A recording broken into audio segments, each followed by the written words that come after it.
ایک آدمی گناہ کرنے کے بعد پچھتاوا کرتا ہے اور توبہ بھی کرتا ہے، لیکن کچھ دیر گزرنے کے بعد وہی گناہ دوبارہ کرتا ہے، تو اس متعلق شریعت نے اس کو کیا حکم دیا ہے؟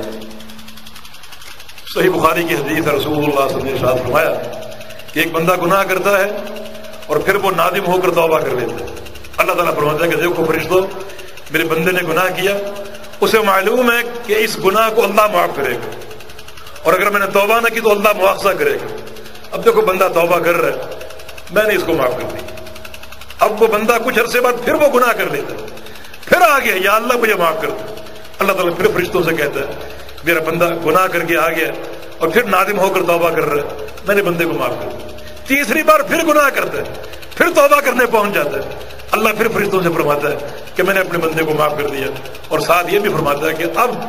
میرا بندہ جو چاہے کرے، میں اس کو معاف کر چکا ہوں۔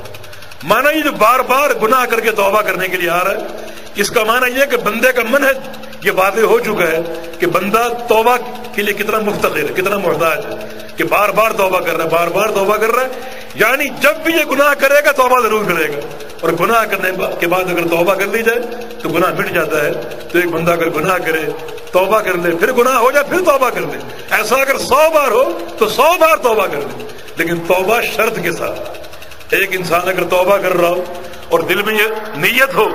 کہ یہ گناہ دوبارہ بھی کروں گا، توبہ تو کر رہا ہوں دوبارہ بھی کروں گا، وہ توبہ تو نصوح نہیں ہے، وہ قطعاً قابل معافی نہیں، لیکن توبہ کی شرط ہو کیا عملی طور پہ گناہ کو چھوڑ دے، آئندہ نہ کرنے کا عزم کرے، اس گناہ پر نادم ہو، پھر تو وہ توبہ قبول ہو جائے گی۔ اس شرط پر جتنی بار چاہے گناہ کر لے اور توبہ کر لے، اللہ پاک قبول کرتا رہے اور معاف کرتا رہے۔